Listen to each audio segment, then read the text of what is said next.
Salut à tous, bienvenue dans cette nouvelle partie. Aujourd'hui nous allons apprendre comment faire pour dire à votre utilisateur, supposons qu'un utilisateur veuille s'inscrire sur votre site, donc on va lui dire dynamiquement si le pseudo qu'il a choisi est disponible ou pas, c'est-à-dire le nom d'utilisateur. Donc on va parcourir les listes des noms d'utilisateurs déjà existants dans notre base de données. Si le pseudo qu'il a choisi existe déjà, on va lui dire que ce pseudo n'est pas disponible. Donc s'il est disponible, on va lui dire qu'il est dispo, ok. Donc on va apprendre à créer ça. Donc ici j'ai index.php, donc je commence par saisir les bodies. Donc HTML, ici, donc head. Je vais donner un title ici, je vais dire par exemple page. Donc title, donc body et body. Donc on va créer le champ de type input dans un formulaire, donc méthode. Ça va être post et l'action c'est la même page. Donc je ferme mon form. Ici je vais créer un label for username. Donc je ferme le label et je vais dire ici votre pseudo, ok. Et ici on va créer l'input, donc type texte avec l'id username. Je ferme ça. Ici on va créer un span avec la classe feedback. Donc à l'intérieur de cette span on va lui dire si son pseudo est dispo ou pas. Donc je vais vous montrer par exemple disponible. Donc s'il est dispo, on va lui afficher disponible ici qui va apparaître. Donc s'il n'est pas dispo, on va lui afficher donc ce pseudo n'est pas disponible. Donc je vire ça. Et ici ce que je vais faire, je vais importer la librairie jQuery directement ici src jQuery.js. Je ferme le script et je vais importer un fichier JS. Un fichier JS qui n'existe pas encore, qu'on va créer, qui va contenir donc la partie jQuery, donc func.js. Donc ici, comme d'habitude, document.ready function. Et je vais procéder à un petit test, je vais voir si j'ai bien importé mon fichier func.js. Donc alerte. Donc j'ai effectivement ici la boîte de dialogue qui m'affiche test. Donc je vire ça et je vais créer un événement sur mon champ username. Souvenez-vous, on avait fait ici un id est égal username. Donc l'id avec un dièse. Donc l'événement c'est keyup, c'est-à-dire si l'utilisateur appuie sur une touche. Donc s'il appuie sur une touche sur son clavier et il la relâche. Donc ici je vais créer ma variable username et on va récupérer la valeur de notre champ. Et ici je vais dire if username n'est pas égal à la chaîne de caractères vide. Donc si c'est le cas, on va démarrer notre partie $.post. Donc $post. Donc c'est post.php qui va contenir les requêtes SQL qui n'existent pas encore, on va le créer.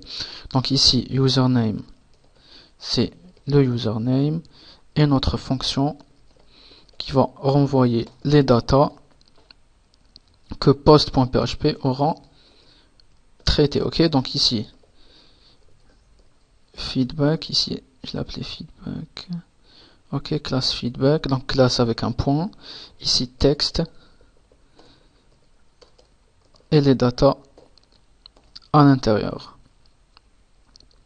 Ici on va créer le post.php, donc post.php.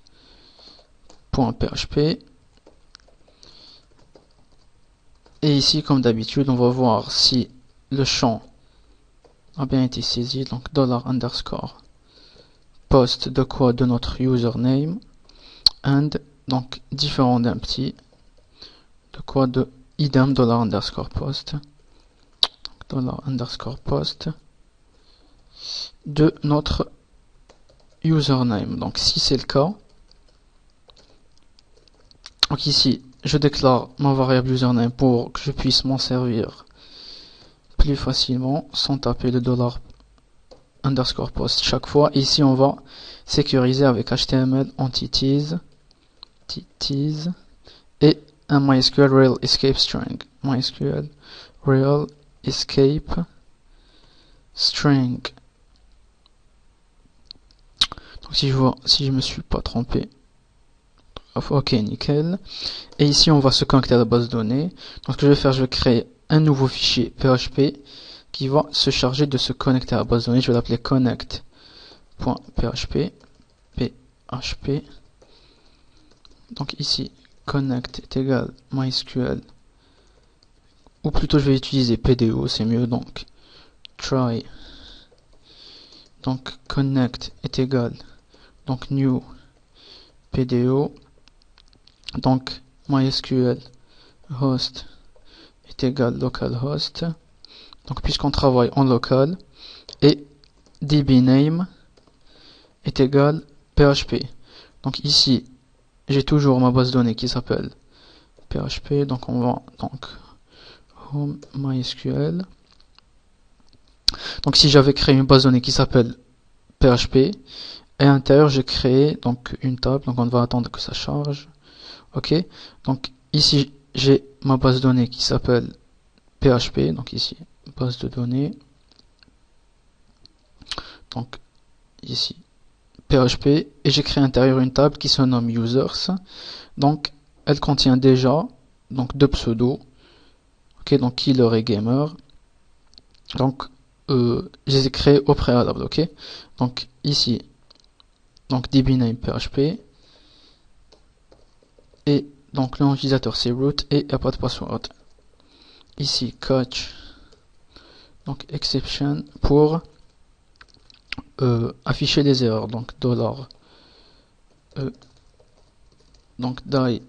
Donc s'il y a un problème, on va afficher ici problème, donc problème, concaténation, donc $e get message, ok, point virgule. Et ici dans post.php on va inclure notre connect.php, donc include connect.php. donc si tout est nickel, on n'aura aucun problème qui va afficher, il va apparaître. Ok, on a un problème, donc connect.php ligne 9, donc taille ici j'ai inversé, ok, on actualise et on n'a aucun problème. Donc ici ce qu'on va faire, on va démarrer une requête SQL, donc query est égal, donc ma variable connect c'est cette variable, ok, donc qui va envoyer une requête SQL, c'est select star from users, donc ma table users c'est cette table, ok, donc where username est égal au username. Ici on va récupérer le nombre de rangées, donc query row count, ok, et s'il trouve, c'est-à-dire si rows est égal à 1, c'est-à-dire que l'utilisateur a saisi un pseudo qui existe déjà dans la base de données, c'est-à-dire killer ou gamer, ok, donc si c'est le cas, on va lui dire echo ce pseudo n'est pas disponible, donc ce pseudo n'est pas disponible. Donc si il n'existe pas, on va lui dire tout simplement disponible. Ici func.js. Donc si le champ est vide, on va dans feedback, je vais dire veuillez saisir ce champ texte, veuillez saisir un pseudo, donc veuillez saisir un pseudo, point virgule. Donc on va voir ce que ça donne. Donc je saisis F, j'ai disponible puisqu'il n'existe pas dans ma base de données. Donc supposons que je vire ce champ, j'ai ici veuillez saisir un pseudo. Donc si je tape ici killer, et j'ai effectivement ici ce pseudo n'est pas disponible. Donc mon deuxième pseudo c'est gamer, donc ici K c'est disponible, rien c'est pas disponible. Donc je tape ici game par exemple, j'ai ici disponible, donc je rajoute un R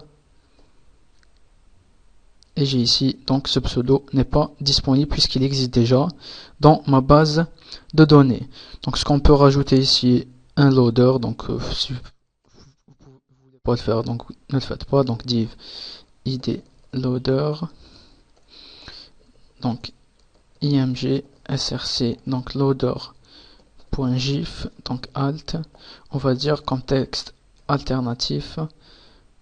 Donc loader c'est ça, c'est un gif animé, donc qui dit à l'utilisateur que c'est en train de charger. Donc ici, bref, donc ici ce que je vais faire, le loader, vous voyez, il va s'afficher par défaut, donc je vais le virer.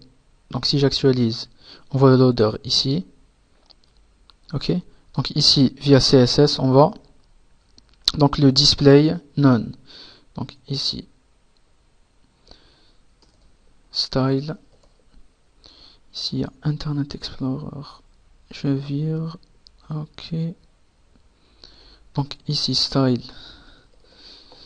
et style, donc loader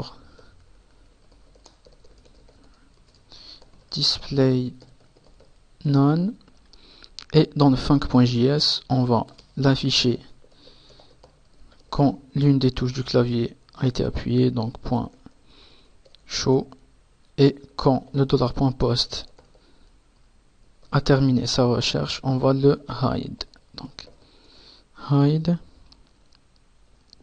Ici je vous montre, je saisis un truc, donc il me dit que c'est dispo, donc je vire ça, donc je saisis gamer, donc je vais saisir game, donc j'ai disponible pour game, donc je rajoute un R, on attend, et j'ai effectivement ici ce pseudo n'est pas disponible.